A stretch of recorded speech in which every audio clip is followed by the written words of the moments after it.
Chemistry में क्या चीज चल रही है, कोई गाड़ी चल रही है क्या? नहीं मैम, केमिकल रिएक्शन चल रही है। तो केमिकल रिएक्शन चल रही है तो केमिकल रिएक्शन जब चलती है तो क्या होता है? अब यहाँ पर अगर मैं बात करती हूँ एवरेज रेट की, हमारे पास दो टाइप का रेट होता है, एक हमारे पास होता है एवरेज रेट, दूसरा होता है हमारे पास इंस्टेंटेनियस रेट। ऑर्डर और मॉलिक्यूलैरिटी, सबसे पहले हम मॉलिक्यूलैरिटी की बातें करेंगे। मॉलिक्यूलैरिटी जो होती है वो हमें बताती है total number of reacting species.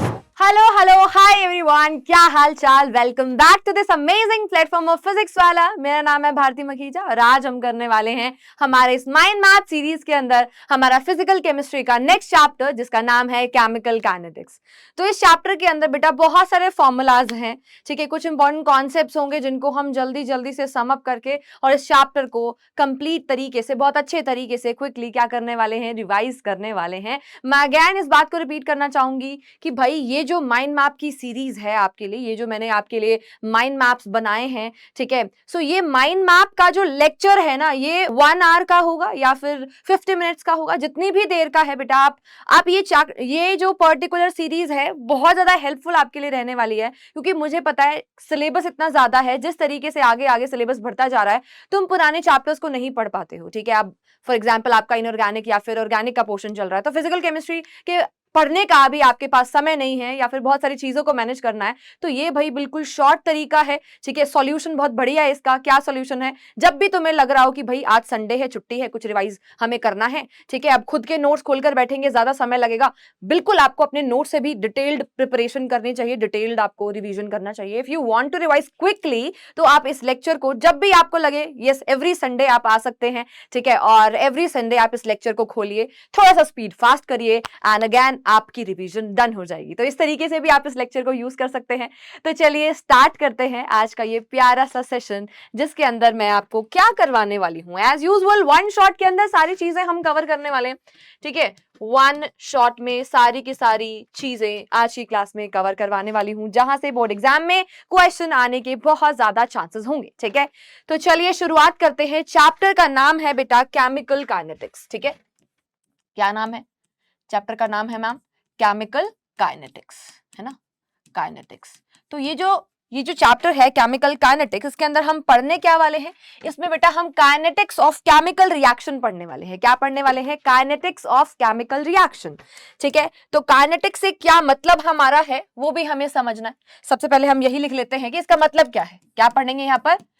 Kinetics पढ़ने वाले हैं ऑफ केमिकल रिएक्शन, ठीक है जी। केमिकल रिएक्शन की क्या पढ़ने वाले हैं? काइनेटिक्स पढ़ने वाले हैं। यानी कि भाई हम अगर बात करते हैं फिजिक्स में तो भाई गाड़ी चल रही है, ठीक है, उसकी स्पीड आप निकाल सकते हो बहुत आसानी से, आप सभी को पता है यार। फिजिक्स के अंदर जब भी आपको किसी गाड़ी की, लेट्स से यहां पर क्या चल रही है, एक मारुति सुजुकी हम बना देते हैं, ठीक है, मारुति सुजुकी चल रही है भाई रोड के ऊपर, ये किस स्पीड से चल रही होगी, है ना। इसकी स्पीड जो है एक 9th क्लास का बच्चा भी निकाल सकता है, उसको पता है स्पीड का फॉर्मूला क्या होता है, डिस्टेंस अपॉन में टाइम होता है। You know very well, everyone know very well, right. But chemistry में क्या चीज चल रही है, कोई गाड़ी चल रही है क्या? नहीं मैम, केमिकल रिएक्शन चल रही है। तो केमिकल रिएक्शन चल रही है तो केमिकल रिएक्शन जब चलती है तो क्या होता है, किस चीज के अंदर चेंज होता है, किस चीज के अंदर चेंज होता है ना। तो यहां पर इस केस में इन केमिस्ट्री, ठीक है, केमिकल रिएक्शन का हम क्या निकाल सकते हैं? स्पीड, यानी कि रेट निकाल सकते हैं। तो उसकी काइनेटिक्स में, है ना, इसकी काइनेटिक्स में हम क्या करने वाले हैं? हम बेटा केमिकल रिएक्शन का रेट निकालेंगे। काइनेटिक्स का मतलब ही है कि हम यहां पर क्या देखने वाले हैं? रेट चेक करने वाले हैं, रेट ऑफ केमिकल रिएक्शन, ठीक है, रेट ऑफ केमिकल रिएक्शन हम देखने वाले हैं। क्या सभी को क्लियर है? तो रेट कैसे निकालेंगे? क्या ये जो केमिकल रिएक्शन है कोई डिस्टेंस को चलकर जा रही है, कितने किलोमीटर चली? नहीं, यहां पर हम देखते हैं कि हमारी कंसंट्रेशन के अंदर क्या चेंज आया है, ठीक है, विद रिस्पेक्ट टू टाइम के रिस्पेक्ट में कंसंट्रेशन बढ़ी है, घटी है, रिएक्टेंट और प्रोडक्ट की टर्म्स में यहां पर हम बातें करते हैं। तो हम यहां पर हमारा प्यारा सा बेसिक कॉन्सेप्चुअल फॉर्मूला यहां पर लिखने वाले हैं। रेट अगर हमें निकालना है तो क्या होता है बेटा? Change in concentration of reactant और प्रोडक्ट अपॉन टाइम, है ना। तो क्या लिखेंगे यहाँ पे? हम क्या लिखेंगे? Change in concentration change in concentration upon में क्या लिखेंगे बेटा, अपॉन में लिखेंगे टाइम, राइट। सो ये हमारे पास हमारा बेसिक कॉन्सेप्ट वाला फॉर्मूला आ जाता है रेट का। आई होप आप सभी को क्लियर हो गया। यहाँ पर हम क्या निकालने वाले हैं, रेट बेटा चेक करने वाले हैं, रेट को कैलकुलेट करने वाले हैं, ठीक है। अब यहाँ पर कंसंट्रेशन में चेंज होगा, कंसंट्रेशन में चेंज, रिएक्टेंट के बारे में बातें करेंगे कि प्रोडक्ट के बारे में बातें करेंगे, आप सभी को पता है। यहाँ पर देखिए, अगर मैं किसी केमिकल रिएक्शन को लेती हूं, लेट्स से मेरे पास एक केमिकल रिएक्शन है, A प्लस बी से मुझे क्या मिल रहा है, C मिल रहा है, ये रिएक्टेंट है जो कि प्रोडक्ट के अंदर चेंज हो रहे हैं। So with time you know very well हमारे पास रिएक्टेंट का कंसंट्रेशन कम होता है, यानी कि बेटा हम हमारे रेट को दो तरीकों से डिफाइन कर सकते हैं, दो तरीकों से हम एक्सप्लेन कर सकते हैं। कैसे कैसे एक्सप्लेन कर सकते हैं, ठीक है। पहला तरीका है हम इन टर्म्स ऑफ प्रोडक्ट बातें करें, दूसरा तरीका है हम इन टर्म्स ऑफ रिएक्टेंट बातें करें, ठीक है। इन टर्म्स ऑफ, यहां पर मैं लिख देती हूं मैं,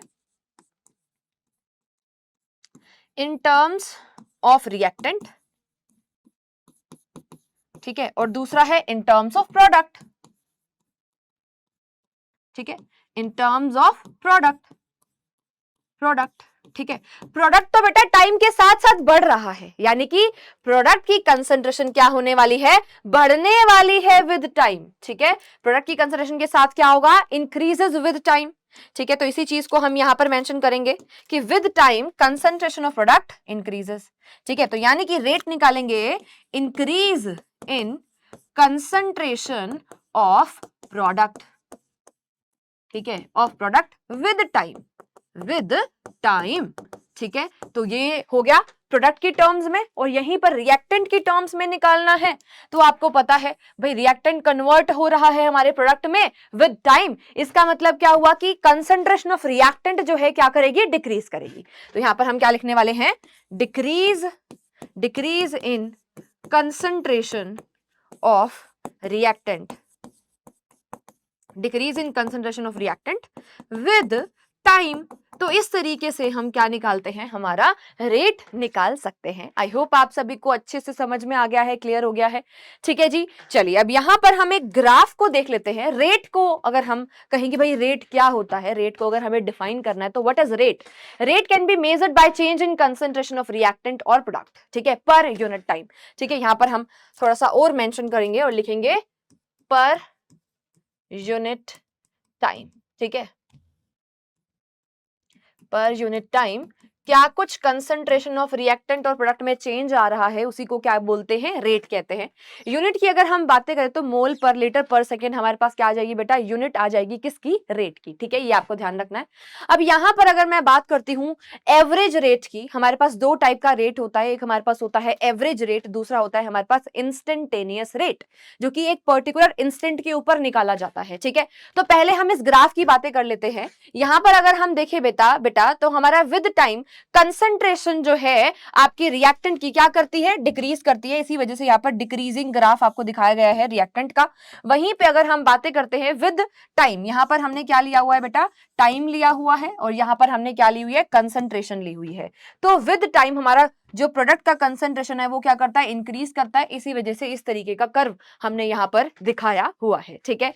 तो अब यहाँ पर बात आती है कि भाई हमें रिप्रेजेंट कैसे करना है हमारे रेट को, ठीक है। इंक्रीज इन कंसंट्रेशन को हम करेंगे और डिक्रीज इन कंसंट्रेशन को हम कैसे रिप्रेजेंट करेंगे। देखिए, increase in concentration of product upon में टाइम टेकन को कैसे रिप्रेजेंट करेंगे, यहाँ पर हम यहाँ पर लिखेंगे, देखिए यहाँ पर हम लिखेंगे change in concentration of product, ठीक है। ये जो स्क्वायर शेप्ड हम ब्रैकेट्स लगाते हैं ये कंसंट्रेशन को रिप्रेजेंट करता है। तो इसको हम पढ़ेंगे कैसे, इसका मतलब क्या हुआ, इसका मतलब है change in concentration of product upon में चेंज इन टाइम। यहाँ पर हम प्लस का साइन भी लगाते हैं, this positive sign shows increase in concentration, ठीक है। आप सभी को पता ही है प्रोडक्ट की कंसंट्रेशन तो क्या करती है, इंक्रीज करती है। तो ये पॉजिटिव साइन क्या शो कर रहा है, ये increase in concentration of product show कर रहा है, ठीक है। Increase in concentration of product show कर रहा है। वहीं पे अगर बेटा हम रिएक्टेंट की बातें करते हैं तो यहाँ पर डिक्रीज, ये जो नेगेटिव साइन है ये क्या रिप्रेजेंट कर रहा है, ये डिक्रीजिंग कंसंट्रेशन को रिप्रेजेंट करता है, क्योंकि रिएक्टेंट की कंसंट्रेशन विद टाइम घटती है। तो इसी वजह से minus change in concentration of reactant upon में टाइम, ठीक है। ये हमने क्या लिखा है, ये बेटा हमने एवरेज रेट लिखा है। आई होप आप सभी को क्लियर हो गया, ठीक है। तो यानी कि यानी कि हम कह सकते हैं कि यहां पर अगर मुझे रेट लिखना है, मुझे क्या लिखना है बेटा जी, रेट अगर मुझे लिखना है तो मैं किस तरीके से लिख सकती हूँ? रेट बताइए जरा मुझे, कैसे आप सभी लिखेंगे? सभी को समझ में आ गया वैसे तो, है ना? पर रेट लिखने का जो तरीका है, देखो रेट को हम लिख रहे हैं, अगर मेरे को प्रोडक्ट की टर्म्स में लिखना है तो मैंने आपको कहा कि पॉजिटिव साइन लिखना है, जिससे हमें ये पता चले कि यस ये प्रोडक्ट का है।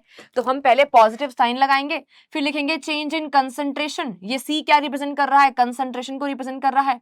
अपॉन में बेटा डेल्टा टी। तो ये पॉजिटिव साइन शो कर रहा है कि यहाँ पर हमने प्रोडक्ट के बारे में, प्रोडक्ट के टर्म्स में बातें करी हैं। और वहीं पे अगर मैं यहाँ पर रेट की बातें करती हूँ तो मेरे पास अगर रिएक्टेंट के टर्म्स में बातें करूंगी तो चेंज इन कंसंट्रेशन अपॉन में यहाँ पे क्या आ जाएगा? Delta T. ये रिएक्टेंट के टर्म्स में बातें की गई हैं, यानी कि यहाँ पर क्या हो रहा है? हमारी कंसंट्रेशन डिक्रीज कर रही है। ठीक है, क्या सभी को इतना पॉइंटर क्लियर हो गया?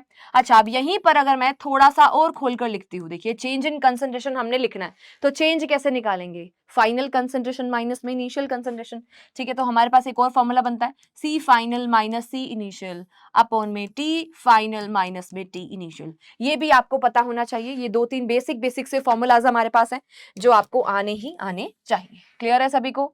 क्या सभी को समझ आ गया है? बताइए। चलिए, अब यहां पर मुझे क्या निकालना है? मुझे रेट ऑफ द रिएक्शन लिखने का तरीका आपको बताना है। तो सबसे पहले तो मैं आपको ये बता दूं कि जो हमारा रेट होता है दो तरीके का होता है। एक हमारे पास बेटा जी होता है एवरेज रेट और दूसरा होता है इंस्टेंटेनियस रेट। ठीक है, पहला क्या बोला मैंने? एवरेज। ठीक है, एवरेज रेट और दूसरा होता है बेटा इंस्टेंटेनियस रेट। ठीक है, इंस्टेंटेनियस रेट जो कि एक इंस्टेंट के ऊपर निकाला जाता है। किस पर निकाला जाता है? इंस्टेंट के ऊपर निकाला जाता है। एवरेज रेट क्या होता है? जो कि एक लार्ज इंटरवल, एक एप्रिशिएबल इंटरवल के ऊपर हम चेक करते हैं। ठीक है, जहां पर जो हमारा डेल्टा टी होता है वो एक लार्ज होता है, लार्ज गैप उसके अंदर होता है।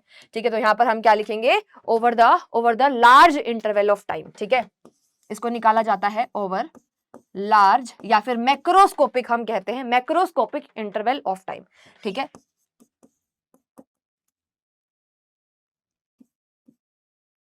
Large interval of time. ठीक है, यहां पर हम क्या लिखेंगे? माइक्रोस्कोपिक इंटरवल, है ना? यहां पर क्या लिखेंगे? Microscopic interval.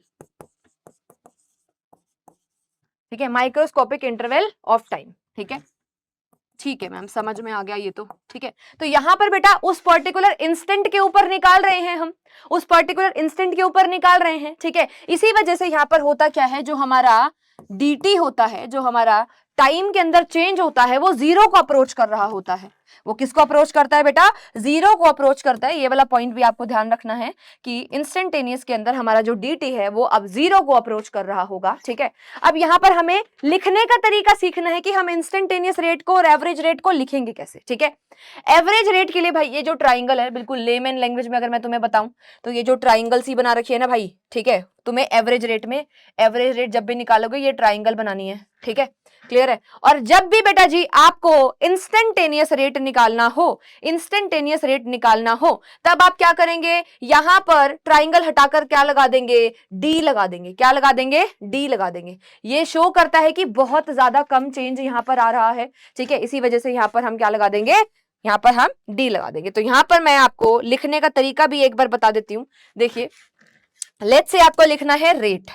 क्या लिखना है? रेट। मैं एक इक्वेशन यहां पर लिखूंगी। ठीक है, देखिए A plus B gives C plus D. ठीक है, ये मेरे पास बेटा जी इक्वेशन है। क्लियर है सभी को? ये मेरे पास इक्वेशन है और इस इक्वेशन के लिए मुझे एवरेज रेट लिखना है, इस इक्वेशन के लिए मुझे इंस्टेंटेनियस रेट लिखना है, मुझे सब कुछ लिखना है। तो मैं in case of instantaneous rate या फिर एवरेज रेट किस तरीके से रेट ऑफ द रिएक्शन लिखूंगी, पहले हम वो जानते हैं। ठीक है, पहले हम यहां पर क्या लिखने वाले हैं? Average rate. देखिए, एवरेज रेट ऑफ रिएक्शन मुझे लिखना है। आप सभी को पता होना चाहिए जब भी हम overall rate of the reaction लिख रहे होते हैं, रेट ऑफ द रिएक्शन लिखेंगे, तब ये जो बैलेंस्ड केमिकल इक्वेशन हमने ली है, इसके जो मोलर कोफिशिएंट्स है उनको कंसिडर किया जाता है, उनको कंसिडर किया जाता है। Please mark it down. बच्चे इसमें गलती कर देते हैं, तुमने गलती नहीं करनी है, बिल्कुल बेसिक फंडा है, इसमें बिल्कुल भी गलती नहीं होनी चाहिए। ठीक है, देखिए average rate of the reaction की बातें करूं तो यहां पर आप सभी को पता है जब भी हम लिखते हैं किसको बेटा, यहां पर रेट ऑफ द रिएक्शन को लिखते हैं तो सबसे पहले तो मोलर कोफिशिएंट्स को हम यहां पर कंसिडर करेंगे और उनको लिखेंगे, और रिएक्टेंट्स के लिए नेगेटिव का साइन और प्रोडक्ट के लिए पॉजिटिव साइन लगाते हैं। तो कैसे लिखेंगे, -1/में A change in concentration of A upon में delta T, which is equal to -1/में बी, क्योंकि बी भी बेटा रिएक्टेंट है और बी जो मोलर कोफिशिएंट होगा उसको नीचे अपॉन में हम लिखते हैं। ठीक है, फिर क्या लिखेंगे, change in concentration of P upon में delta T, which is equal to, अब प्रोडक्ट की बातें आ रही हैं तो पॉजिटिव का साइन लगाएंगे, +1 में C change in concentration of C upon में डेल्टा टी। ठीक है, क्लियर है। अगेन इसको इक्वल टू का साइन लगाएंगे, यहां पर क्या लिखेंगे, प्लस का sign, 1/d change in concentration of d upon में क्या लिखेंगे, डेल्टा टी। ये हो गया बेटा आपका average rate of the reaction. अब इसी को ही instantaneous rate of the reaction की फॉर्म में अगर मैं तुम्हें लिखकर दिखाऊं, अगर बाय चांस क्वेश्चन में मेंशन कर रखा है कि आपको instantaneous rate of the reaction की टर्म्स में लिखना है, तब आप क्या करेंगे, बस यहाँ पर ट्राइंगल की जगह पे d लगा देंगे और कुछ भी नहीं करना। ठीक है, as it is molar coefficients को भी हम यहाँ पर क्या करने वाले, कंसिडर -1 में a, ठीक है, change in concentration of A upon में क्या लिखेंगे, dt लिखेंगे। ठीक है, विच इज इक्वल टू -1 में b change in concentration of b upon में क्या लिखेंगे, dt, which is equal to +1 में c change in concentration of c upon में क्या लिखेंगे, dt, which is equal to, again फिर से प्लस का साइन लगाएंगे। ठीक है, यहाँ पर क्या लिखेंगे, 1/c change in concentration of C तो हो गया ना, डी की बारी है, 1/d चेंज इन कंसंट्रेशन यानी कि d/dt। ये हमारा तरीका हो जाएगा instantaneous rate of the reaction लिखने का। अब बेटा आप सभी को पता है अगर मैं सिर्फ और सिर्फ रिएक्टेंट की या सिर्फ और सिर्फ प्रोडक्ट की बातें करती हूं तो रिएक्टेंट के लिए हम यूज करते हैं टर्म रेट ऑफ डिसअपीयरेंस। ठीक है, और प्रोडक्ट के टर्म्स में लिखना होता है तब हम क्या लिखते हैं, रेट ऑफ अपीयरेंस। ठीक है, या फिर रेट ऑफ फॉर्मेशन। ठीक है, तो यहां पर अब मैं अपीयरेंस, डिसअपीयरेंस और फॉर्मेशन के टर्म्स में लिखने वाली हूं रेट को। तो जब भी हम इस तरीके से, जब भी हमें रेट ऑफ फॉर्मेशन या फिर रेट ऑफ डिसअपीयरेंस लिखना होता है उस केस में हम मोलर कोफिशिएंट्स को कंसीडर नहीं करते। Please mark it down, please right it in your notes. ठीक है, चलिए अब यहां पर मैं लिखने वाली हूं क्या चीज बेटा, रेट ऑफ डिसअपीयरेंस। किसके रेट ऑफ डिसअपीयरेंस की बातें करने वाले हैं, इसका कलर चेंज कर लेते हैं बेटा। आओ भाई, नए कलर से लिखेंगे इसको, रेट ऑफ डिसअपीयरेंस ऑफ ए के रेट ऑफ डिसअपीयरेंस की अगर मैं बातें करूं यहां पर, ठीक है, तो मेरे पास क्या बन जाएगा भाई, ये देखो, रेट ऑफ डिसअपीयरेंस ऑफ ए की बातें अगर मैं करती हूं तो सबसे पहले नेगेटिव साइन तो बेटा जी यहां पर आएगा ही आएगा, 100% आएगा नेगेटिव साइन, क्योंकि रिएक्टेंट के टर्म्स में बातें कर रहे हैं। तो यहां पर मैं इंस्टेंटेनियस फॉर्म में ही लिख रही हूं भाई। ठीक है, तो क्या लिखेंगे, change in concentration of A upon में क्या लिख दिया बेटा, dt लिख दिया। ठीक है, -da/dt हमारे पास हो गया rate of disappearance of A. Molar coefficients को यहां पर नहीं मेंशन करेंगे। फिर क्या लिखेंगे, rate of disappearance of B के डिसअपीयरेंस की बातें कर लेते हैं। Again -db/dt। फिर क्या करें मैम, रेट ऑफ फॉर्मेशन लिखकर दिखा दो, है ना, रेट ऑफ फॉर्मेशन ऑफ सी लिखकर दिखा दीजिए, कुछ नहीं करना, प्लस का साइन आएगा, dc/dt प्लस dc/dt। ठीक है, इसी तरीके से आपको सारे के सारे रेट लिखने बेटा, है ना। कौन सा डी रह गया, बस एक उसको भी लिख लेते हैं, रेट ऑफ फॉर्मेशन या फिर रेट ऑफ अपीयरेंस अगर मुझे लिखना है तो क्या लिखूंगी, plus D, rate of appearance किसका, ऑफ डी का। ठीक है, तो क्या लिखूंगी, प्लस का साइन, ठीक है, dd/dt। ठीक है, तो ये तरीका होता है भाई रेट लिखने का। ठीक है, आई होप आप सभी को क्लियर हो गया है। ये एक पेज के अंदर मैंने सारी की सारी चीजें सम अप कर दी हैं, आपको आना चाहिए, क्लियर होना चाहिए सारी की सारी चीजें। अगर ये लिखना नहीं आएगा तो भाई बड़ी दिक्कत हो जाएगी, तो ये सभी बच्चों को लिखना आना चाहिए। आई होप आप सभी को क्लियर हो गया है कि हमें रेट लिखना कैसे होता है, कितने टाइप का हमारा रेट होता है, एवरेज रेट क्या होता है, इंस्टेंटेनियस रेट क्या होता है। ठीक है, अब इसके बाद हमें आगे मूव करना है इस चैप्टर के अंदर और हमें सीखना है कि मॉलिक्यूलैरिटी और ऑर्डर ऑफ द रिएक्शन क्या होता है और उनके अंदर क्या डिफरेंसेस होते हैं। ठीक है, तो भाई ऑर्डर और मॉलिक्यूलैरिटी, सबसे पहले हम मॉलिक्यूलैरिटी की बातें करेंगे। मॉलिक्यूलैरिटी जो होती है वो हमें बताती है total number of reacting species. ठीक है, किसी भी केमिकल रिएक्शन में जो रिएक्टेंट्स हैं, कितने रिएक्टेंट्स पार्टिसिपेट करके उनके बीच में जो कोलिजन हो रहा है, जिसके बाद हमें प्रोडक्ट मिल रहा है, तो कितने पार्टिसिपेटिंग स्पीसीज है जिनके बीच में कोलिजन हो रहा है, वही मेरे पास क्या होता है बेटा, मॉलिक्यूलैरिटी होता है। ठीक है, तो number of reacting species colliding to take part in an elementary reaction. ये जो शब्द यहां पर लिखा गया है बेटा एलिमेंट्री रिएक्शन, ये ध्यान रखना बहुत जरूरी है, क्योंकि मॉलिक्यूलैरिटी ओनली एंड ओनली डिफाइंड है एलिमेंट्री रिएक्शंस के लिए, कॉम्प्लेक्स रिएक्शंस के लिए डिफाइंड नहीं है। आपको पता है टाइप ऑफ रिएक्शंस की अगर मैं बात करूं तो we have two type of reactions.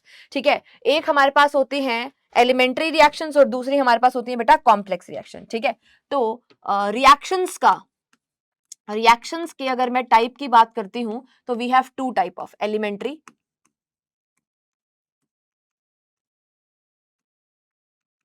Elementary और दूसरी कौन सी बताई भाई मैंने आपको, एलिमेंट्री के बाद कॉम्प्लेक्स। ठीक है, complex reactions and elementary reactions. तो एलिमेंट्री रिएक्शन बेटा वन स्टेप रिएक्शंस होती है, सिंपलेस्ट फॉर्म ऑफ रिएक्शन होती है। क्या बोलेंगे इनको, one step reaction. One step reaction होती है और ये क्या होती है बेटा, यहां पर ये more than two step reactions होती है, यानी कि वो more than one step reaction होनी चाहिए, 2 step 3 step 4 step multi step reaction ये होती है। ठीक है, तो इसको हम लिखेंगे मल्टी स्टेप रिएक्शन ये होती है।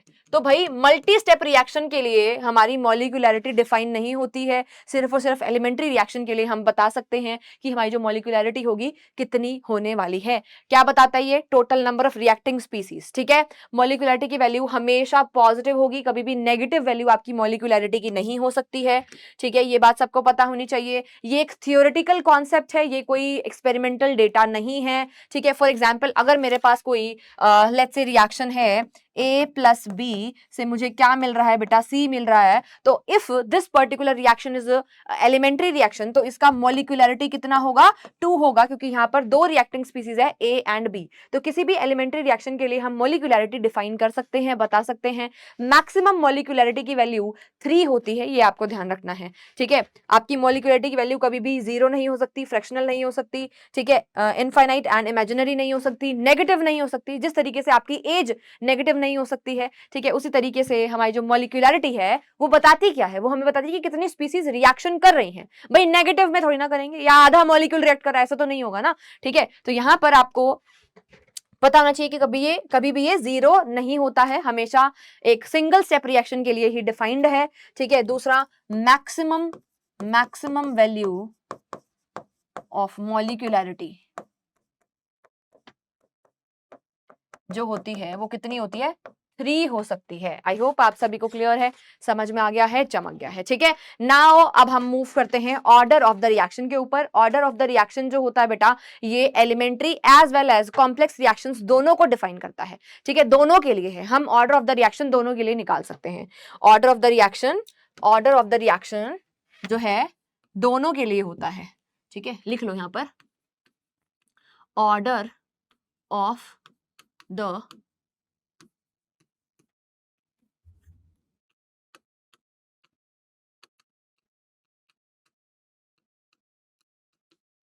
एलिमेंट्री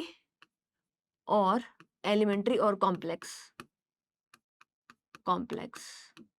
दोनों रिएक्शंस के लिए होता है।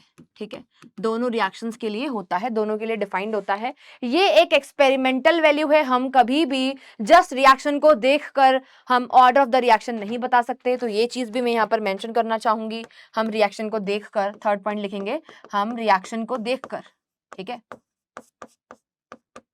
रिएक्शन को देखकर देखकर ऑर्डर ऑफ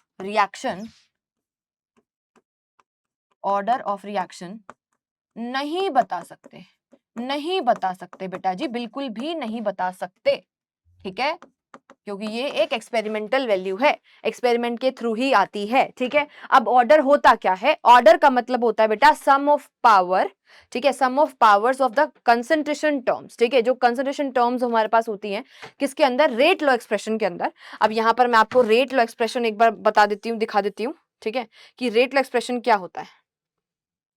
ओके, हाँ, यहाँ पर फिर से रेट आ गया है, तो यहीं से हम देख लेते हैं, एक बार देखिए। Rate law equation is the mathematical expression expressing how the concentration is affects the rate of the reaction. It is experimentally derived value.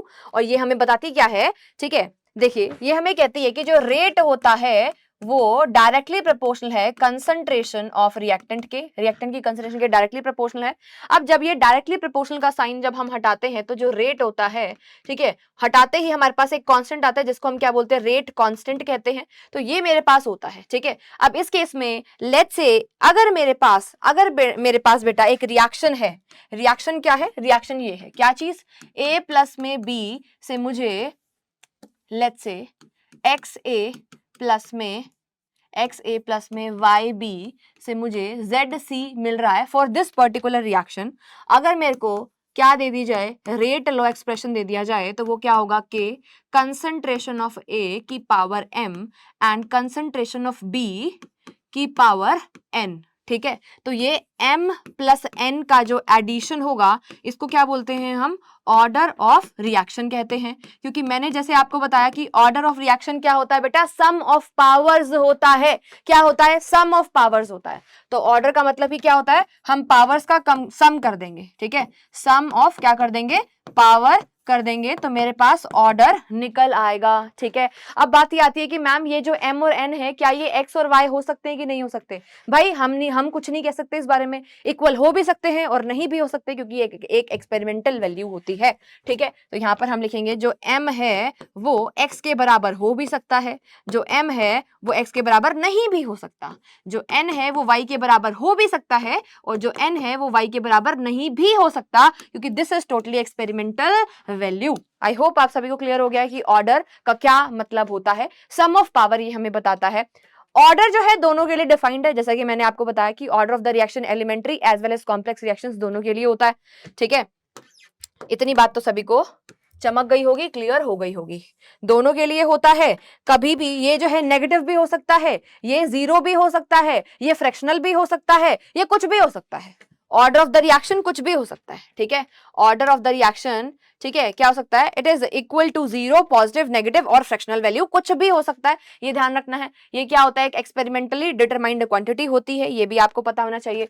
अब ऑर्डर की ही अगर मैं बात करती हूं बेटा, तो ऑर्डर ऑफ द रिएक्शन जो होता है वो 2-3 टाइप्स का हमारे पास होता है। तो टाइप ऑफ ऑर्डर की अगर मैं बात करूं, किसकी बात करूं बेटा? टाइप ऑफ ऑर्डर की। लिखिए यहां पर, क्या लिखें? टाइप ऑफ ऑर्डर हम लिख लेते हैं, ठीक है। क्या लिखें? Type of order. Type of order की बात करें तो हमारे पास जो बेसिकली जो हमें पढ़ने हैं ना हमारे सिलेबस में जो है टाइप ऑफ ऑर्डर में, पहला है आपके पास जीरो ऑर्डर रिएक्शन। पहली जो रिएक्शन आपके पास वो है जीरो ऑर्डर रिएक्शन। फिर जो हमें पढ़नी है वो फर्स्ट ऑर्डर रिएक्शन है, एंड उसके बाद जो हमें कवर करनी है वो है pseudo first order reaction. 3 type की रिएक्शन है। पहली कौन सी है? जीरो ऑर्डर रिएक्शन, ठीक है, जीरो ऑर्डर रिएक्शन। फिर हमारे पास है बेटा जी फर्स्ट ऑर्डर रिएक्शन, ठीक है, फर्स्ट ऑर्डर रिएक्शन है। फर्स्ट ऑर्डर रिएक्शन के बाद हमारे पास आती है बेटा स्यूडो फर्स्ट ऑर्डर रिएक्शन। कौन सी आती है? स्यूडो फर्स्ट ऑर्डर रिएक्शन, ठीक है। तो भाई सूडो शब्द से समझ में आ रहा है, सूडो का मतलब ही होता है फेक, नकली। जैसे सूडोपोडिया बचपन में पढ़ा था तुमने, है ना, कि अमीबा का सूडोपोडिया होता है, ठीक है, वही उसी से वो खाना खाता है और उसी से वो चलता है, तो ठीक है। तो वो होता क्या है? सूडो मतलब फेक होता है, यानी कि यहाँ पे कुछ गफला है। गफला क्या है कि ये जो हमारी सूडो फर्स्ट ऑर्डर रिएक्शन होती है, बेसिकली इसका जो की पॉइंट आपको ध्यान रखना है वो ये है कि वन ऑफ द रिएक्टेंट जो होगा ना यहाँ पर, वो क्या होगा? लार्ज अमाउंट में प्रेजेंट होगा, ठीक है। One of the reactant must be present in, ठीक है, must be present in large excess। किसमें प्रेजेंट होगा? लार्ज एक्सेस के अंदर ये प्रेजेंट होने वाला है। ये लार्ज एक्सेस मैंने इसीलिए लिखा है, लार्ज भी और एक्सेस भी बहुत ज्यादा अमाउंट में प्रेजेंट होता है, जिसकी वजह से रेट ऑफ द रिएक्शन जो है इस पर्टिकुलर रिएक्टेंट के ऊपर, इस पर्टिकुलर रिएक्टेंट की कंसंट्रेशन के ऊपर डिपेंड नहीं करता है, ठीक है। That's why rate of the reaction do not depend upon that particular reactant, ठीक है, उस पर्टिकुलर रिएक्टेंट की कंसंट्रेशन के ऊपर डिपेंड नहीं करता है, ठीक है। अब यहां पर हम बातें कर लेते हैं बेटा, जीरो ऑर्डर रिएक्शन में जो रेट कांस्टेंट आएगा, ठीक है, उसकी क्या क्या यूनिट्स यहां पर होंगी, है ना, उसको हम निकाल लेते हैं। देखिए, यूनिट अगर मुझे निकालनी है ऑफ के, यानी कि rate constant of zero order reaction का अगर मेरे को क्या निकालना है, यूनिट निकालना है बेटा जी, तो क्या होगा? ध्यान देंगे सभी बच्चे, सबका ध्यान यहां पर होना चाहिए भाई। कौन सा कलर ले? व्हाइट ले लेते हैं, चलो ठीक है। तो यहां पर अगर मेरे को के की निकालनी है जीरो ऑर्डर रिएक्शन के लिए, तो जो मेरा रेट होगा बेटा वो क्या होगा? वो बराबर होगा आपके के एंड ए, और ए की पावर जीरो। ए किसी की भी पावर जीरो होती है तो वो 1 के बराबर होता है, ठीक है। 1 के बराबर हो गया, बात ही खत्म होगी। रेट आपको पता ही है होता क्या है, रेट क्या होता है? कंसंट्रेशन अपॉन में टाइम होता है, ठीक है, विच इज इक्वल्स टू के, और ये 1 के बराबर हो ही गया। कंसंट्रेशन आपको पता है मोल पर लीटर होता है, कंसंट्रेशन क्या होता है? मोल पर लीटर होता है, और टाइम के लिए हम यहाँ पर सेकंड ले लेंगे, एंड के की वैल्यू आ जाएगी हमारे पास मोल पर लीटर पर सेकंड। ये जो मैंने निकाला अभी यूनिट, ये किसका यूनिट निकाल दिया बेटा मैंने? जीरो ऑर्डर रिएक्शन के लिए यूनिट निकाल दिया है, ठीक है। चलिए अब मैं क्या करूं मैम? अब जरा आप सेकंड ऑर्डर का भी निकाल कर दिखा दो, है ना। तो ये इस डब्बे में हम सेकंड ऑर्डर का निकाल लेते हैं, ठीक है, यूनिट निकाल लेते हैं। लिखो यहाँ per unit of first order, है ना, फर्स्ट ऑर्डर रिएक्शन, ठीक है बेटा। वैसे तो प्रैक्टिस करते रहोगे तुम्हें याद हो जाएंगे ये यूनिट्स, ठीक है, पर तुम चुटकियों में निकाल के भी देख सकते हो, ठीक है।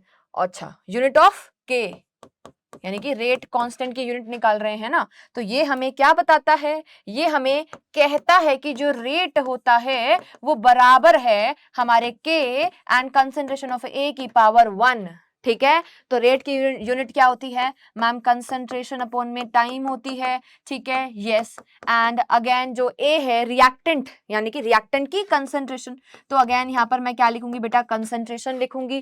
के मुझे चाहिए, कंसंट्रेशन को बेटा जी नीचे भेज दो, ठीक है। कंसंट्रेशन को आप नीचे भेज देंगे तो क्या आ जाएगा? कंसंट्रेशन अपॉन कंसंट्रेशन इनटू में टाइम आ जाएगा। कंसंट्रेशन से कंसंट्रेशन कट चुका है, तो के की यूनिट क्या आ गई? टाइम का इनवर्स, यानी कि सेकंड का इनवर्स।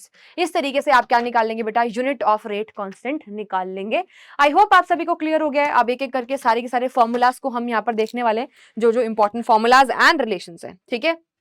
तो सबसे पहले बेटा यहाँ पर हम बातें करने वाले हैं हमारे जीरो ऑर्डर रिएक्शन की। हेडिंग लगाएंगे क्या? जीरो ऑर्डर रिएक्शन, ठीक है। जीरो ऑर्डर रिएक्शन की हम हेडिंग लगाएंगे, सबका ध्यान यहाँ पर। तो फॉर जीरो ऑर्डर रिएक्शन के लिए सबसे पहले अगर मैं कहूं तुम्हें कि जो मेरा रेट है वो किसके बराबर है? वो बराबर है मैम के ए की पावर 0, यानी कि 0 यानी कि इसके ऊपर डिपेंड नहीं कर रहा, 1 के बराबर हो गया ये। यानी कि जो मेरा रेट आएगा, ठीक है, for the zero order reaction, वो के है, यानी कि कांस्टेंट है। क्या है? कांस्टेंट है। पहला और सबसे इंपॉर्टेंट पॉइंट तो यही है कि हमारे पास भाई जो इनिशियल कंसंट्रेशन के ऊपर रेट डिपेंड ही नहीं करता, बात ही खत्म, डिपेंड ही नहीं करता, इंडिपेंडेंट है, ठीक है। इनिशियल कंसंट्रेशन के ऊपर डिपेंड ही नहीं करता, इंडिपेंडेंट है, और हमेशा क्या जो है रेट जो है जीरो ऑर्डर रिएक्शन का वो क्या रहेगा? कांस्टेंट रहेगा। यहां से ये बात क्लियर होती है, ठीक है, क्लियर है सभी को? अच्छा, अब यहाँ पे जो मैंने रिलेशंस और फॉर्मूलाज आपने याद करने हैं जो इंपॉर्टेंट है, वो पहला जो रिलेशन हमारे पास आता है वो आता है A T is equal to A not minus में के टी, फर्स्ट रिलेशन जो आपको ध्यान रखना है। दूसरा है k is equal to X by में टी, ठीक है, ये वाला रिलेशन आपको ध्यान रखना है। थर्ड आपके पास बेटा टी हाफ लाइफ का रिलेशन है, जो कि होता है इनिशियल कंसंट्रेशन अपॉन में 2k, ठीक है। फिर आपके पास एक और रिलेशन जो ध्यान रखना है वो है टाइम ऑफ कंप्लीशन का। जब रिएक्शन कंप्लीट होती है तो इसका है ए अपॉन में ए नॉट अपॉन में के। ये रिलेशंस है जो आपको याद रखने हैं, अच्छे से याद होने चाहिए। अब बेटा इन दोनों के बीच का रिलेशन, इन दोनों के बीच का रिश्ता क्या कहलाता है वो आपको जानना पड़ेगा, ठीक है। यानी कि फॉर जीरो ऑर्डर रिएक्शन हमारे पास टी हाफ लाइफ और जो टाइम ऑफ कंप्लीशन है उसके बीच में क्या रिलेशन है। यहां पर अगर आप देखोगे बेटा टी हाफ लाइफ के अंदर ए नॉट अपॉन में के आ रहा है, ए नॉट अपॉन में के आ रहा है which is time of completion. यानी कि इन दोनों के बीच में जो रिश्ता होगा वो क्या कहलाएगा, वो कुछ इस तरीके से होगा। देखिए 2 इंटू में T half life is equal to किसके बराबर हो जाएगा, टाइम ऑफ कंप्लीशन के बराबर हो जाएगा, ठीक है। ये हमने निकाल लिया है relation between time of completion and half life for the zero order reaction. Now this relation is very very important, directly इसके ऊपर क्वेश्चन पूछा जा सकता है, चुटकियों में तुम सॉल्व कर सकते हो अगर तुम्हें रिलेशन पता है, ठीक है। तो प्लीज मार्क इट डाउन कि ये है हमारा इंपॉर्टेंट वाला पार्ट, ठीक है। तो भाई जीरो ऑर्डर रिएक्शन के लिए अब हमको ग्राफ्स देखने हैं। सबसे पहले हम क्या देखने वाले हैं, यहाँ पर ग्राफ्स देख लेते हैं भाई, ठीक है। आओ जरा ग्राफ देखिए जीरो ऑर्डर रिएक्शन के लिए, ठीक है। आइए, तो ग्राफ पहला है बेटा हाफ लाइफ और ए नॉट के बीच में ग्राफ देखें तो हमारा जो रिलेशन है जो अभी अभी हमने देखा for zero order reaction, T half life जो है वो इनिशियल कंसंट्रेशन अपॉन में 2k के बराबर है, यानी कि इनिशियल कंसंट्रेशन के डायरेक्टली प्रोपोर्शनल है, ठीक है। यानी कि y is equal to mx जैसा यहाँ पर ग्राफ बनने वाला है, y is equal to mx के जैसा ग्राफ यहाँ पर बनने वाला है। क्या सभी को क्लियर हुआ? डायरेक्टली प्रोपोर्शनल का साइन यहाँ पर आ जाएगा, ठीक है। यस मैम, डायरेक्टली प्रोपोर्शनल का साइन तो आ जाएगा, तो लगा दो भाई, आएगा तो लगाओ ना, ठीक है। यहाँ पर हमने क्या बना दिया, हमारा ग्राफ जो शो कर रहा है कि डायरेक्टली प्रोपोर्शनल है, ठीक है। स्ट्रेट लाइन ग्राफ है। यहाँ पर स्लोप की अगर हम बात करते हैं तो जो हमारा स्लोप होगा वो किसके बराबर है बेटा, देखो यहाँ पर मैं इसको तोड़कर अगर थोड़ा सा लिखूं, T half life is equal to 1 upon में 2k इंटू में ए नॉट, इसके बीच में और इसके बीच में तो ग्राफ ही है, ये क्या बच गया हमारे पास m, यानी कि स्लोप बच गया। तो इसका जो स्लोप आएगा, ठीक है, इस ग्राफ का जो स्लोप आएगा वो कितना आएगा, 1 अपॉन में 2k, कितना, 1 अपॉन में 2k। आई होप आपको क्लियर हो गया है, चमक गया है, बढ़िया से समझ में आ गया है, ठीक है। अगला हमारे पास है बेटा यहाँ पर रेट और ए नॉट या फिर एटी के बीच में जब हम ग्राफ देखने वाले हैं, यानी कि रेट किस तरीके से इनिशियल कंसंट्रेशन के ऊपर डिपेंड करता है। तो भाई आपको पता ही है जो रेट है ना जीरो ऑर्डर का वो तो कांस्टेंट है, वो तो इंडिपेंडेंट है, क्योंकि ए की पावर तो जीरो ही लगा दी हमने जो कि 1 के बराबर है, यानी कि डिपेंड ही नहीं करता, डिपेंड नहीं करता भाई, ठीक है। तो इसको कांस्टेंट दिखाएंगे, इसको कांस्टेंट दिखाएंगे, तो ये हो गया हमारा किसका ग्राफ, रेट और इनिशियल कंसंट्रेशन के बीच में ग्राफ हो गया for the zero order reaction, ठीक है। क्लियर हो गया सभी को, चमक गया है, चमचम चमक गया है। तो भाई आगे चल लेते हैं, अगले ग्राफ को देख लेते हैं। नेक्स्ट ग्राफ देखिए, यहाँ पर AT एंड T के बीच में ग्राफ बनाया गया है, ठीक है। यहाँ पर इक्वेशन कौन सी लिखनी है हमने, equation is AT is equal to A not minus में KT, राइट।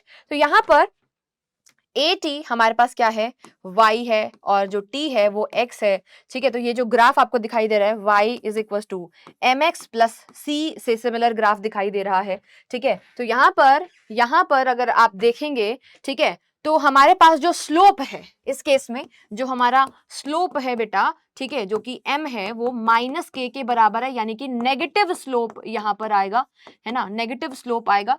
यानी कि अगर नेगेटिव स्लोप आएगा तो ग्राफ कुछ ऐसा हमें दिखने वाला है, ग्राफ ऐसा दिखने वाला है। तो ये जो इंटरसेप्ट है यानी कि जो c है हमारे पास वो कितना हो जाएगा, a नॉट c, यानी कि जो इंटरसेप्ट है वो किसके बराबर हो जाएगा, a नॉट के बराबर हो जाएगा। आई होप आपको चमक गया, क्लियर हो गया है। तो ये हमारा इंटरसेप्ट है, a नॉट है, ठीक है। आई होप आप सबको क्लियर हो गया। स्लोप भी मैं यहाँ पर लिख देती हूँ, स्लोप हमारा क्या है भाई, यहाँ पर माइनस के है, नेगेटिव स्लोप है, ठीक है, चमक गया। ये वाले ग्राफ्स इंपॉर्टेंट है, ये वाले सारे रिलेशंस काफी ज्यादा इंपॉर्टेंट है जितने भी मैंने आपको लिखवाए हैं अभी अभी, ठीक है। तो यहीं पर ही बेटा, क्योंकि एज यूजुअल आपको पता है मेरे को सब कम से कम स्लाइड्स में लेना चाहती हूँ, पर इतनी भी कम नहीं कि तुम्हें घिच पिच लगे और समझ में नहीं आए, ठीक है। तो यस, इसको हम फर्स्ट ऑर्डर के लिए हम यहीं पर रिलेशंस को नोट डाउन करेंगे ताकि कम स्पेस में हो जाए, ठीक है। क्योंकि कुछ बच्चे भाई हमारे जो हैं आलसी भी होंगे, जो मैम वाले नोट्स ही प्रिंट आउट करवाने वाले हैं, ठीक है, खुद ने नहीं लिखना है तुमने, तो कोई बात नहीं, फिर मैम ही थोड़ा सा कम कम स्पेस में लिख लेती हैं, ठीक है। Okay, so now first order reaction, ठीक है, फर्स्ट ऑर्डर रिएक्शन के लिए हमको अभी देखने हैं हमारे रिलेशंस, ठीक है। आइए देखते हैं फर्स्ट ऑर्डर के रिश्तों को, रिलेशंस को समझते हैं, ठीक है। सबसे पहले भाई हमारे पास आता है for the first order reaction. आप सभी को पता है जो हमारा रेट होगा, जो हमारा बेटा जी रेट होगा वो किसके बराबर है, के कंसंट्रेशन ऑफ ए की पावर 1। किसके बराबर है, कंसंट्रेशन ऑफ ए की पावर 1। अब इस केस में अगर मैं क्या लिखती हूँ, हमारी इक्वेशंस लिखना शुरू करूं तो के जो है किसके बराबर होगा, 2.303 upon T log A not upon में ए नॉट माइनस में एक्स, इसके बराबर बेटा जी ये हो जाएगा, ठीक है। क्लियर है। ये जो आपको दिखाई दे रहा है ए नॉट, ये आपकी इनिशियल कंसंट्रेशन है और ए नॉट माइनस में एक्स आपकी है कंसंट्रेशन आफ्टर टाइम टी, ठीक है। इस चीज को भी हम यहाँ पर मेंशन कर लेंगे। ए नॉट क्या बता रहा है बेटा, इनिशियल क्या बता रहा है, इनिशियल कंसंट्रेशन बता रहा है, ठीक है, okay. And A not minus में एक्स जो है वो क्या बता रहा है, concentration after time T. After time T क्या बता रहा है, कंसंट्रेशन बता रहा है, ठीक है। क्लियर है, यस मैम समझ में आ गया इतना तो। अब आगे T half life, very important relation, वो तो आना चाहिए। तो टी हाफ लाइफ की अगर मैं यहाँ पर बातें करूंगी तो 2.303 अपॉन में यहाँ पर हम क्या लेने वाले हैं बेटा, के लेने वाले हैं, ठीक है। एंड लॉग 2 के ये बराबर होता है, ठीक है। जब इसको आप डिराइव करोगे तो पहले ये वाला रिलेशन आएगा, और टी हाफ लाइफ के लिए भाई ये वाला रिलेशन इंपॉर्टेंट है, क्योंकि डायरेक्टली कई बार यहां पर तुम्हें वैल्यू पुट करनी पड़ती है, या फिर ये भी डायरेक्टली तुम्हें एमसीक्यू के अंदर पूछा जा सकता है, ठीक है। This formula is also important, ठीक है। फिर जब इसको सॉल्व हम कर देंगे तो आफ्टर सॉल्विंग जो हमारा टी हाफ लाइफ बनेगा वो 0.693 अपॉन में के, ये वाली वैल्यू हमारी आ जाएगी, ठीक है। अगर आप इसको ध्यान से देखोगे, इसको अगर तुम ध्यान से देखोगे भाई, तुमको एक चीज मस्त चीज समझ में ये आएगी कि भाई जो हमारा टी हाफ लाइफ है for the first order reaction, ये कंसंट्रेशन के ऊपर डिपेंड नहीं करता, इंडिपेंडेंट ऑफ कंसंट्रेशन है। अगर ये इंडिपेंडेंट ऑफ कंसंट्रेशन है, ठीक है, लिख लेते हैं यहाँ पर, T half life is independent of concentration, initial concentration के ऊपर या कंसंट्रेशन के ऊपर डिपेंड ही नहीं करता है। क्लियर हो गया, ये वाली बात सभी को समझ में आ गई, ठीक है, ओके मैम, ये तो समझ में आ गया। अब मेरे पास यहाँ पर एक और रिलेशन है जो आपको फर्स्ट ऑर्डर के लिए ध्यान रखना है, वो क्या है बेटा, T half life into 2 is equal to में T75, ठीक है। यानी कि जब T75 और T50 जो है आपस में कैसे रिलेटेड है, ये इनका रिलेशन है, ठीक है। दिस इज इंपॉर्टेंट, ये बेटा काफी इंपॉर्टेंट है, ये वाला आपको ध्यान रखना है फॉर्मूला। क्लियर है, समझ में आ गया सभी को। और वहीं पे जब आप T75 निकालने जाएंगे तो आपके पास जो रिलेशन आएगा वो कितना आएगा, देखो यहाँ पर 2.303 अपॉन में के लॉग 4, यहाँ पर क्या आ जाएगा, log 4 आ जाता है, ठीक है। एंड जब आप इसकी वैल्यू पुट करेंगे तो हमारे पास कुछ इस तरीके से रिलेशन आएगा, ये भी आपको ध्यान रखना है। क्लियर है, तो ये हमारे पास फर्स्ट ऑर्डर के लिए क्या आ गए हैं, सारे के सारे रिलेशंस आ गए हैं। अब इसके ग्राफ की अगर मैं बात करूं भाई, ठीक है, इसके ग्राफ की अगर हम बात करते हैं, ठीक है, तो चलिए ग्राफ सबसे पहले टी हाफ लाइफ का यहाँ पर हम अगर ग्राफ देखेंगे, ग्राफ में यहाँ पर इसका ले आती हूँ भाई, ठीक है। Graph for the first order reaction अगर हम यहाँ पर देखें, आ जाओ, पहले टी हाफ लाइफ और कंसंट्रेशन के बीच में ग्राफ देखेंगे तो आपको मैंने अभी बताया कि ये कंसंट्रेशन के ऊपर डिपेंड ही नहीं करता, और डिपेंड नहीं करता तो कांस्टेंट ग्राफ को हमने कुछ इस तरीके से रिप्रेजेंट करना है। ये क्या हो गया, कांस्टेंट ग्राफ को दिखा रहा है। अगेन यहाँ पर अगर मैं देखूं भाई लॉग ए नॉट अपॉन में A not minus X and T के बीच में ग्राफ है, तो भाई पहले हम रिलेशन यहाँ पर लिख लेते हैं। क्या था रिलेशन, रिलेशन क्या था, रिलेशन क्या था भाई हमारे पास, relation is this, T is equal to 2.303 upon के लॉग ए नॉट अपॉन में ए नॉट माइनस में एक्स। इसके बीच में और इसके बीच में ग्राफ ड्रॉ करना है हमको, इसके बीच में और इसके बीच में ग्राफ ड्रॉ करना है। तो आप क्या करेंगे, इस पूरे पोर्शन को यहाँ पर भेज दीजिए ताकि आपको चीजें क्लियरली समझ में आए, नहीं तो स्लोप गलत लिख कर आओगे। y is equal to mx लग रहा है यहाँ पर भी, जो इक्वेशन में हमारे लग रहा है, ठीक है, इसको वहां भेज दो, ठीक है। तो t इंटू में k upon 2.303 is equal to log A not upon में ए नॉट माइनस में x, ठीक है। तो यहाँ पर क्या हो रहा है, कैसा वाला y is equal to M X के जैसा यहाँ पर हमें ग्राफ देखने को मिलेगा।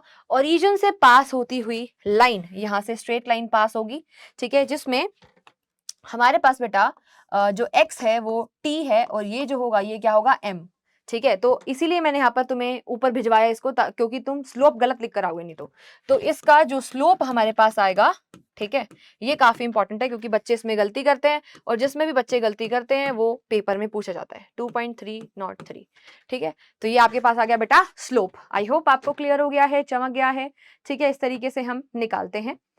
समझ में आ गया भाई सभी को? ठीक है, अब भाई प्रेशर के टर्म्स में अगर हमें फर्स्ट ऑर्डर रिएक्शन का क्या देखना है, फॉर्मूला देखना है, तो हमारे पास क्या बनेगा?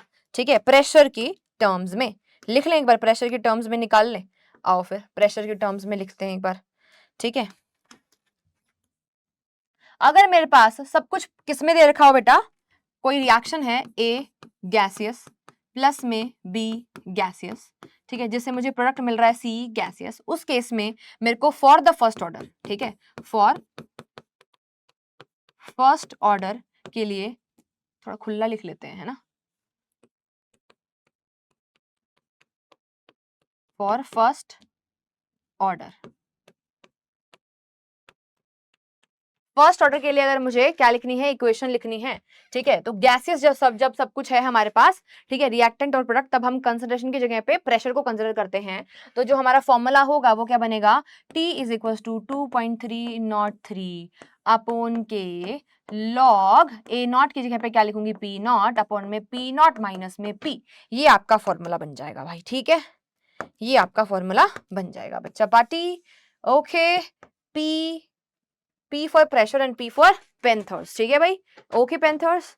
चलिए, आई होप आपको क्लियर हो गया सब कुछ। हमने zero order and first order के जो जो रिलेशंस बहुत ज्यादा इंपॉर्टेंट थे सारे के सारे डिस्कस कर लिए हैं, ग्राफ्स भी डिस्कस कर लिए हैं, ठीक है, ओके। अब मेरे पास जो आता है वो क्या आता है, pseudo first order reaction. Pseudo first order reaction के ऊपर चलेंगे, तो स्यूडो फर्स्ट ऑर्डर रिएक्शन के अंदर हम यहाँ पर क्या करने वाले हैं, वाटर को यहाँ पर हमने क्या ले रखा है बेटा, इस पर्टिकुलर रिएक्शन के अंदर एक्सेस अमाउंट के अंदर ले रखा है, तो एक्सेस अमाउंट में लेने से इसके ऊपर कंसंट्रेशन ऑफ वाटर के ऊपर डिपेंड ही नहीं करता है हमारा रेट, ठीक है, डिपेंड ही नहीं करता हमारा रेट। उसी तरीके से यहाँ पर मैं एक और एग्जांपल भी आपको दे सकती हूँ, जिस तरीके से हमने क्या ले लिया, आप ले लीजिए इथाइल एसीटेट, ठीक है, CH3COO C2H5, ethyl acetate plus में वाटर आप ले लीजिए, आपको क्या क्या मिलेगा, आपको अल्कोहल C2H5OH मिलेगा, और साथ में CH3COOH भी आपको मिलेगा। वाटर को हमने किस में लिया है बेटा, लार्ज एक्सेस में लिया है, ठीक है। अब लार्ज एक्सेस में लेने की वजह से जो हमारा रेट है वो वाटर के ऊपर डिपेंड ही नहीं करेगा, वो सिर्फ और सिर्फ कंसंट्रेशन ऑफ इथाइल एसीटेट के ऊपर डिपेंड करेगा, CH3COO C2H5 के ऊपर ही डिपेंड करेगा। तो इसी को ही हम क्या बोलते हैं, हमारी स्यूडो फर्स्ट ऑर्डर रिएक्शन कहते हैं। आई होप आपको क्लियर हो गया है, ठीक है। देयरफॉर जो ऑर्डर आएगा हमारे पास वो कितना आया है, 1 ही आया है, दोनों रिएक्टेंट के ऊपर डिपेंड नहीं कर रही, ठीक है।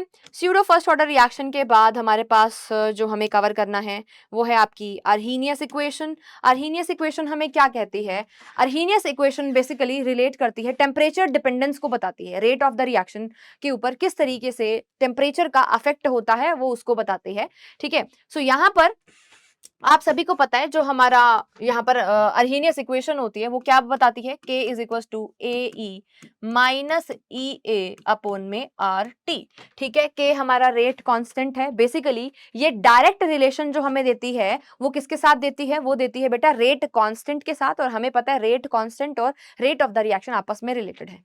तो ये रेट कांस्टेंट है, इस A को हम क्या बोलते हैं, इस A को बेटा हम कहते हैं प्री एक्सपोनेंशियल फैक्टर या फिर अर्हीनियस कांस्टेंट कहते हैं।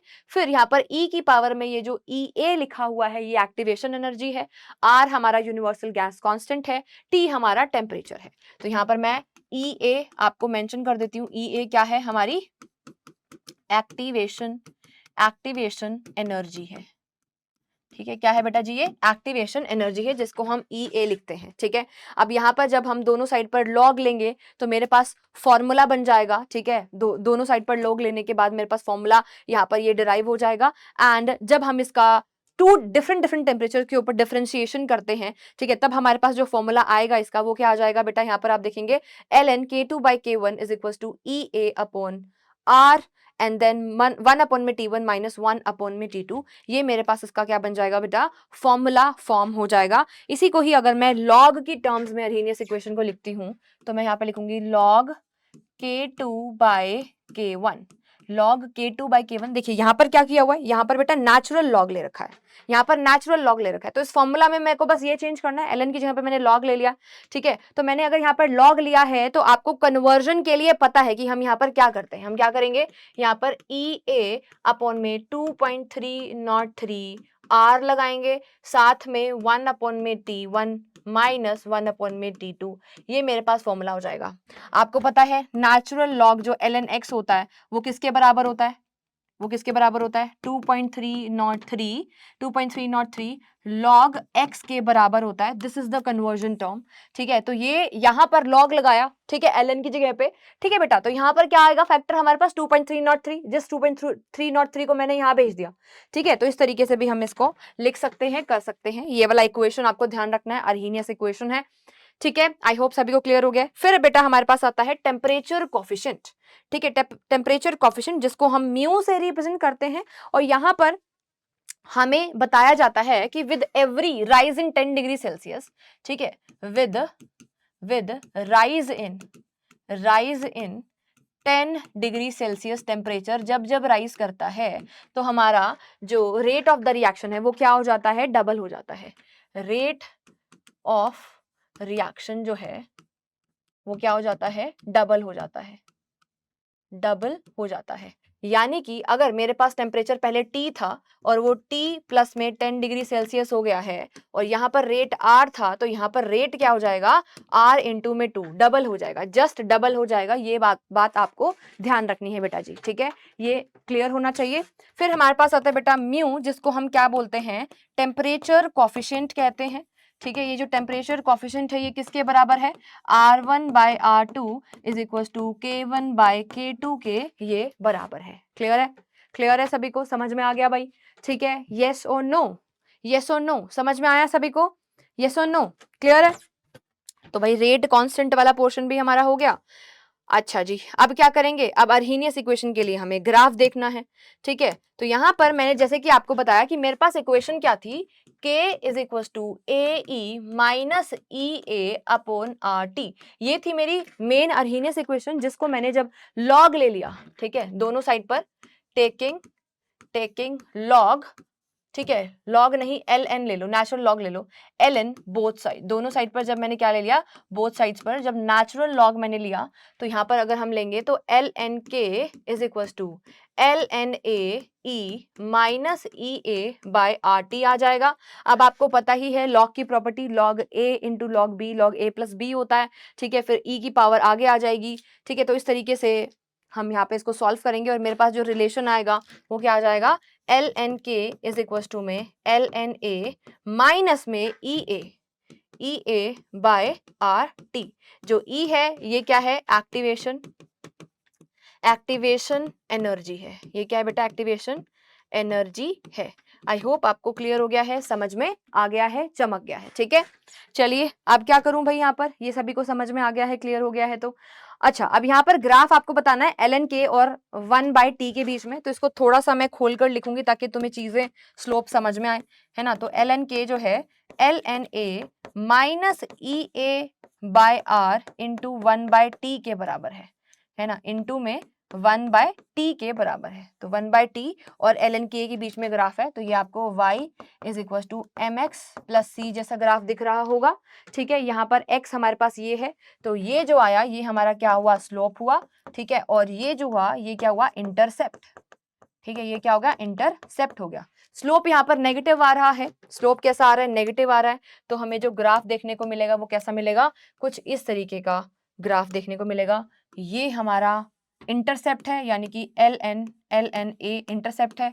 जो इसका स्लोप आया है बेटा, ठीक है, जो क्या आया है इसका स्लोप यानी कि m आया है, वो कितना है बेटा, माइनस EA अपॉन में R है। आई होप आपको चमक गया है, क्लियर हो गया है, समझ में भी आ गया है, ठीक है। चलिए अब इसी के साथ हमने आगे मूव करना है, ये हमने कवर कर लिया है। अब बेटा यहाँ पर आते हैं और एक्टिवेशन एनर्जी और कोलिजन थ्योरी के बारे में थोड़ा सा देखेंगे, ठीक है। ई हमारी क्या होती है, एक्टिवेशन एनर्जी होती है, क्या होती है, minimum amount of extra energy required by a reacting molecule to get converted into the product. Product के अंदर कन्वर्ट करने के लिए रिएक्टेंट के मॉलिक्यूल को जो एक्स्ट्रा अमाउंट ऑफ एनर्जी चाहिए होती है उसको हम एक्टिवेशन एनर्जी कहते हैं, ठीक है। चलिए अब जब भी हमारे पास क्या होता है, रिएक्टेंट प्रोडक्ट के अंदर कन्वर्ट होता है तो कोलिजन होते हैं। कोलिजन थ्योरी क्या कहती है, रेट ऑफ द रिएक्शन जो है डायरेक्टली प्रोपोर्शनल है इफेक्टिव कोलिजन के। अगर रैंडम कोलिजन कोई भी हो रहा है तो हर रैंडम कोलिजन प्रोडक्ट के अंदर कन्वर्जन को नहीं शो करेगा, ठीक है। हर रैंडम कोलिजन प्रोडक्ट के अंदर कन्वर्ट नहीं होगा। आपका कोलिजन थ्योरी के अंदर ये बताया जाता है कि प्रॉपर ओरिएंटेशन होना चाहिए, प्रॉपर एनर्जी यानी कि greater than equal to activation energy होगी और प्रॉपर ओरिएंटेशन होगी, तभी वहां पर इफेक्टिव कोलिजन होगा और रिएक्टेंट प्रोडक्ट के अंदर कन्वर्ट होगा। ओरिएंटेशन प्रॉपर होना चाहिए, allow breaking of old bonds and formation of new bonds, ठीक है। अब यहाँ पर जब इफेक्टिव कोलिजन होता है तो आपका एक्टिवेटेड कॉम्प्लेक्स बनता है। एक्टिवेटेड कॉम्प्लेक्स क्या चीज होती है, जहां पर अभी पुराने बॉन्ड टूट रहे होते हैं और नए बॉन्ड्स बन रहे होते हैं, दोनों चीजें ट्रांजिशन वाली स्टेट होती है, शॉर्ट लिव्ड स्पीसीज होती है, बहुत हाईली एनर्जेटिक स्पीसीज होती है। इफेक्टिव कोलिजन होना चाहिए, थ्रेशोल्ड एनर्जी उसके पास होनी चाहिए। थ्रेशोल्ड एनर्जी क्या होती है अभी ग्राफ से आपको समझाऊंगी मैं। कोलिजन फ्रीक्वेंसी क्या होती है, नंबर ऑफ कोलिजन्स पर second per unit volume of a reaction mixture. इसको भाई इंपॉर्टेंट मार्क कर लो, ठीक है। ये एग्जाम में पूछा जा सकता है इसकी डेफिनेशन। आई होप आप सभी को क्लियर हो गया है, ठीक है। ये क्या होता है, कोलिजन फ्रीक्वेंसी होता है। चलो भाई, अब यहाँ पर मैं तुम्हें समझाने वाली थी, एक ग्राफ से चीजों को समझेंगे, है ना। ग्राफ से चीजों को समझते हैं, आइए।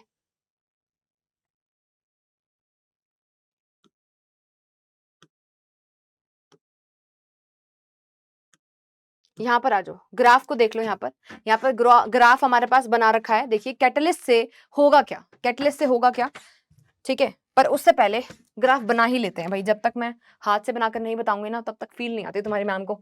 अच्छा, तो मैं क्या कह रही थी तुम्हें कि किस तरीके से यहाँ पर हम ग्राफ पहले बनाते हैं, ठीक है। तो ग्राफ हमने ले लिया है potential energy and reaction coordinate के बीच में, ठीक है। ये क्या है, आपकी रिएक्शन कोऑर्डिनेट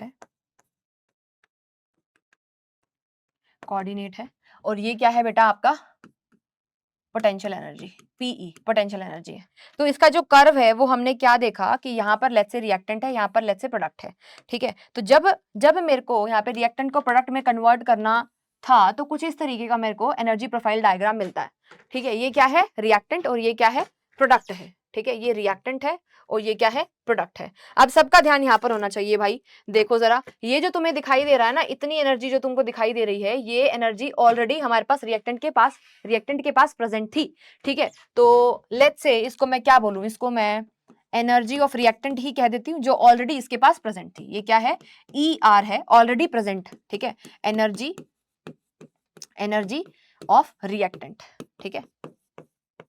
रिएक्टेंट मॉलिक्यूल के पास पहले से ही ये एनर्जी प्रेजेंट है, पर भाई उसको अगर प्रोडक्ट के अंदर कन्वर्ट होना है, ठीक है, तो उसको ये वाला एनर्जी बैरियर क्रॉस करना पड़ेगा, ये वाला एनर्जी बैरियर क्रॉस करना पड़ेगा। और ये जो आपको एनर्जी बैरियर दिखाई दे रहा है बेटा, ये एनर्जी बैरियर को हम क्या बोलते हैं, एक्टिवेशन एनर्जी कहते हैं। यानी कि उसके पास इतनी एक्टिवेशन एनर्जी तो होनी ही होनी चाहिए, ठीक है। ये एक्स्ट्रा अमाउंट ऑफ एनर्जी, इसी की बात कर रहे थे अभी, डेफिनेशन जो बताई थी मैंने आपको, ये क्या है, वो एक्स्ट्रा अमाउंट ऑफ एनर्जी है जो हमारे रिएक्टेंट मॉलिक्यूल को चाहिए for the formation of activated complex. तो यहां पर एनर्जी, इस एनर्जी बैरियर के ऊपर क्या बन जाएगा, हमारा एक्टिवेटेड कॉम्प्लेक्स बन जाएगा। क्या बन जाएगा, एक्टिवेटेड कॉम्प्लेक्स बन जाएगा। और इसको बनाने के लिए we need EA, this EA is activation energy, ठीक है। ये क्या है, एक्टिवेशन एनर्जी है, ठीक है। Energy required for the formation of activated complex, extra energy required by the reactant for the formation of activated complex. अब जैसे ही एक्टिवेटेड कॉम्प्लेक्स बना तो हमारे पास प्रोडक्ट बन जाएगा। प्रोडक्ट यहाँ पर आप देख रहे हो, प्रोडक्ट की एनर्जी क्या है, यहाँ पर कम है रिएक्टेंट के कंपैरिजन में, यानी कि प्रोडक्ट क्या है, हमारे पास ज्यादा स्टेबल बना है, ठीक है।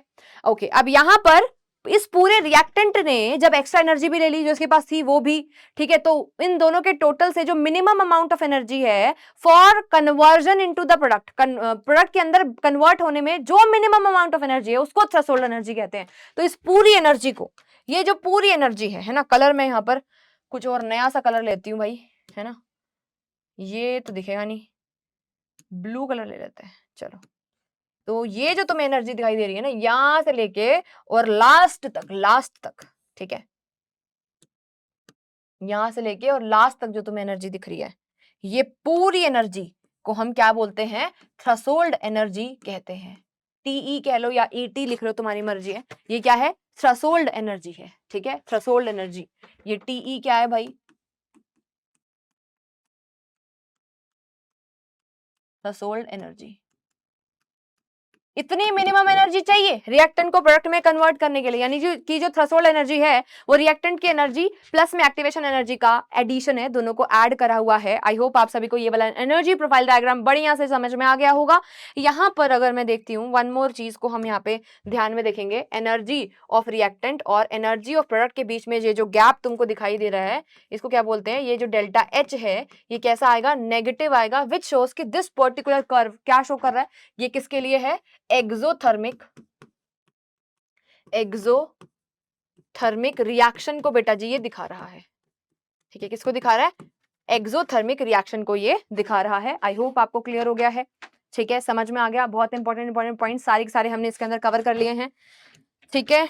चलिए अब फैक्टर इन्फ्लुएंसिंग देख लो भाई, ठीक है। तो फैक्टर की अगर मैं बात करती हूँ तो इंक्रीज इन कंसंट्रेशन के ऊपर, टेम्परेचर के ऊपर, प्रेजेंस ऑफ कैटलिस्ट के ऊपर डिपेंड करता है, ठीक है। तो भाई कैटलिस्ट की वजह से effect on rate of the reaction बढ़ता है, इंक्रीज इन कंसंट्रेशन की वजह से भी बढ़ता है, इंक्रीज इन टेम्परेचर की वजह से भी क्या होता है बेटा? इंक्रीज होता है। तो ये कुछ फैक्टर इन्फ्लुएंसिंग है रेट ऑफ द रिएक्शन के ऊपर, ये आना चाहिए। अब कैटलिस्ट के बारे में बस तुमको एक ही पॉइंटर जानना है और वो हम इस ग्राफ के थ्रू समझेंगे, ठीक है, उसको हम इस ग्राफ के थ्रू समझेंगे। आओ ग्राफ से समझते हैं इसको, है ना। सबसे लास्ट में इसको मैं ले लेती हूँ, ग्राफ से समझेंगे।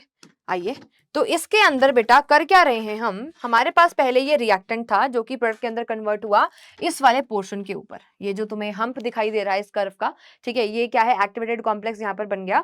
तो सबसे पहले ये जो ग्रीन लाइन आपको दिखाई दे रही है ये अनकैटलाइज्ड रिएक्शन है, यानी कि जब हमने कैटलिस्ट नहीं डाला था। कैटलिस्ट जब हमने नहीं डाला, ठीक है, तो इस तरीके से आपका जो है ग्राफ आपको मिला, ठीक है। जब हमने कैटलिस्ट डाल दिया तो कैटलिस्ट डालने के बाद आपकी एक्टिवेशन एनर्जी डिक्रीज हो गई, फिर हमें क्या मिल गया? प्रोडक्ट मिल गया। तो हमारा कैटलिस्ट किसी के साथ भी छेड़छाड़ नहीं करता, ना तो गिब्स फ्री एनर्जी के साथ छेड़छाड़ करता है, ना ही इक्विलिब्रियम कांस्टेंट के साथ छेड़छाड़ करता है।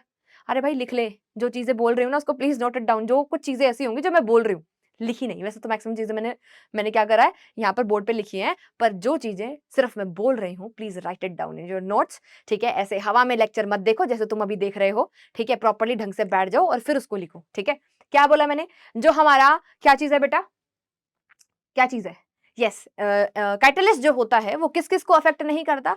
वो गिब्स फ्री एनर्जी को अफेक्ट नहीं करता है, वो हमारे केसी को अफेक्ट नहीं करता है, यानी कि हमारे इक्विलिब्रियम कांस्टेंट के साथ कोई भी छेड़छाड़ नहीं करता है, ना ही एनर्जी चेंजेस के साथ कुछ भी छेड़छाड़ वो करता है, ना ही एंथैल्पी के साथ चेंजेस करता है। वो करता क्या है? वो सिर्फ और सिर्फ एक्टिवेशन एनर्जी के साथ छेड़खानी करता है, उसको सिर्फ और सिर्फ छेड़ता है और हमें एक अल्टरनेट पाथवे प्रोवाइड करता है of the lower activation energy, यानी कि कैटलिस्ट स्पीड को, रेट को कैसे इंक्रीज करता है? जो हमारा कैटलिस्ट है वो क्या करता है? सभी बच्चे बोलेंगे, बचपन से रट्टा मारा हुआ है कि catalyst increases rate of the reaction, increases rate of reaction, ठीक है। रेट ऑफ रिएक्शन को क्या करता है? ये इंक्रीज करता है। अगर ये रेट ऑफ रिएक्शन को इंक्रीज करता है तो कैसे? एक्टिवेशन एनर्जी को डिक्रीज करके, bye decreasing or providing alternate pathway of lower activation energy by decreasing activation energy, ठीक है।